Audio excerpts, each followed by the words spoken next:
In this video, I'm insulating the floor of this 10 by 14 prefab shed, which I'm turning into a beautiful finished workshop. It needs a lot of work, new door, windows, insulation, drywall, etc.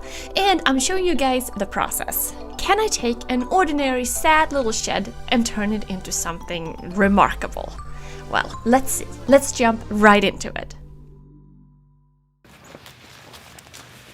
So currently there's no insulation under the shed, obviously, and I really want to add some to make it more comfortable inside there so I can have an air conditioning or heater and it will stay nice. In the front here, it's a pretty good distance. That shouldn't be too difficult.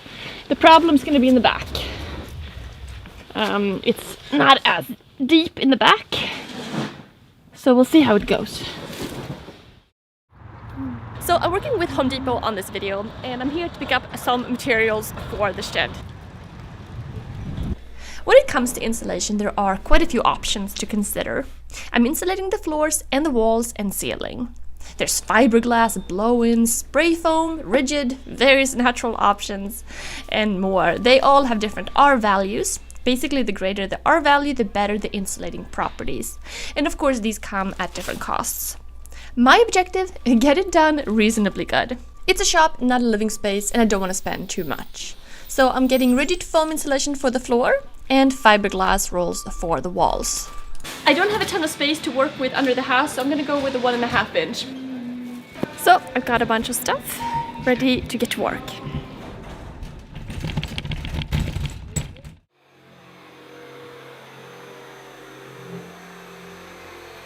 The joists are 16-inch on center, so the space in between is about 14.5 inches, which is what I'm cutting these to.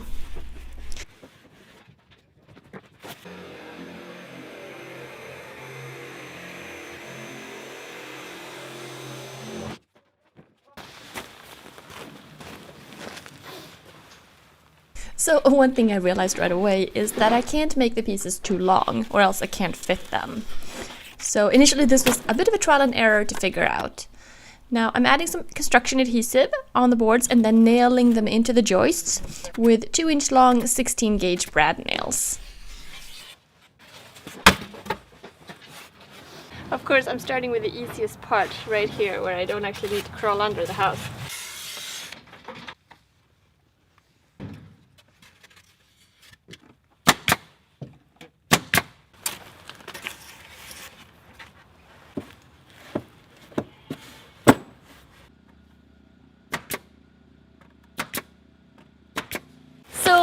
I've done 2 rows out of 10, I'll get 8 left. It's a bit claustrophobic under there.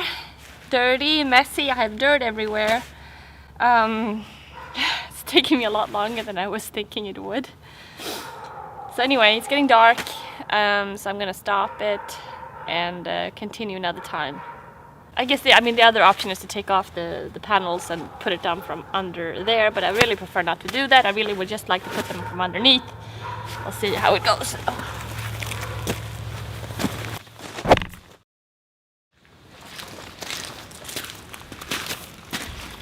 So new day. I realized last time that I had cut these just a little bit too wide.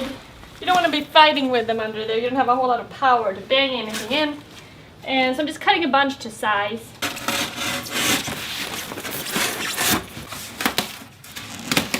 makes it really easy when all the conversation. As we continue to grow the demanded spot, do that ability to go.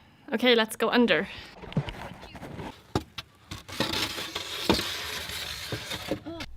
Now I picked this particular type of insulation because I don't want anything underneath the house that can be susceptible to mold, and nothing soft with paper, that kind of thing. In terms of heating and cooling this space, the heat will definitely be more of an issue. I mean, it gets hot here in Virginia, and I am planning on putting in a in-the-wall air conditioner as well as a space heater. That was pretty smooth.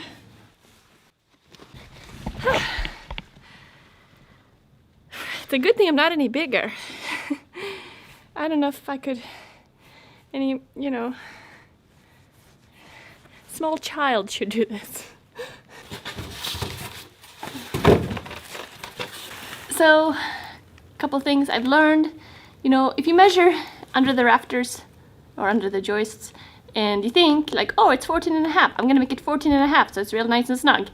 You know, you can always bang it in if it's tight. That's not a good idea. You don't have a whole lot of leverage under there. So I'm gonna make it like 14 instead of 14.5 because make it as easy as possible on yourself.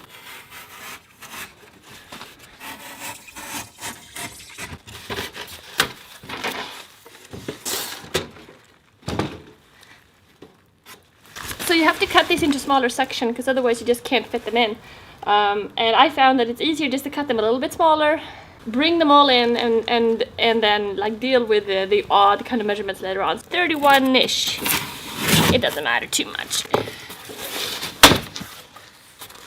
So what I found is that preparation is key if you want this to go smoothly.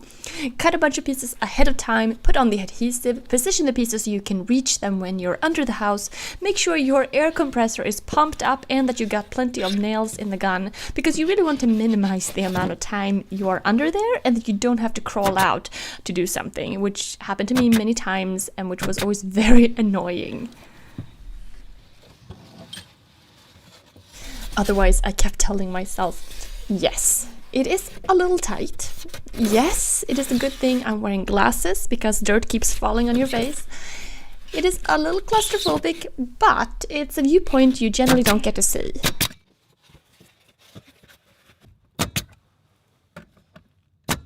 See, this is where I'm getting nervous at. It's getting more narrow further down this way you go. But I'm hoping I'll be okay. It's like you better not get claustrophobic though, because yeah.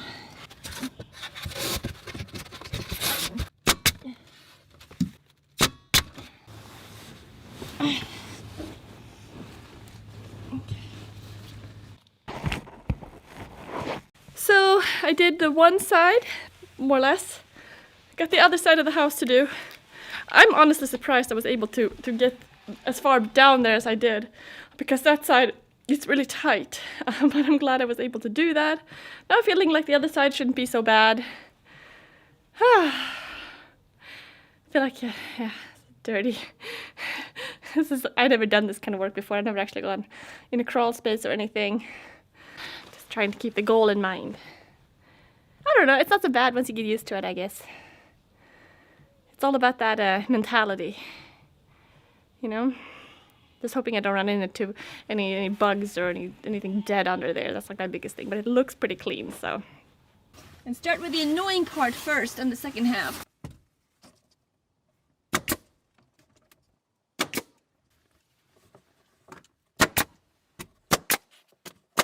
So just really have the one left row here. These sizes are a little finicky. Just cut these a little bit too long. Can't quite fit.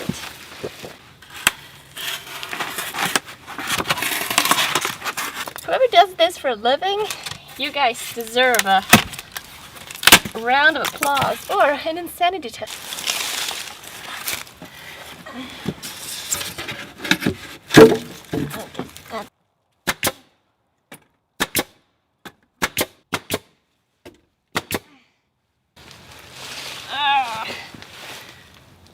I think I deserve a beer.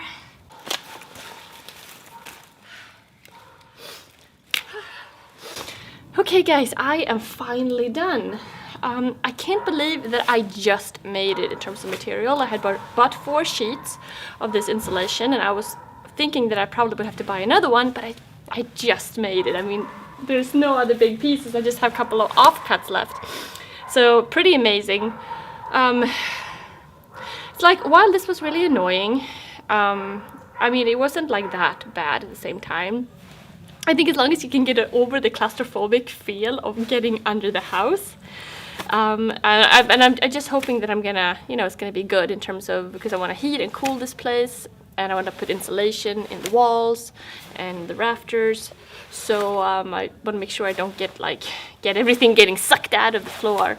So hopefully it will work out. What I found here is that it's a lot easier whenever there's a tricky little area if you cut smaller pieces and then just like puzzle things together more.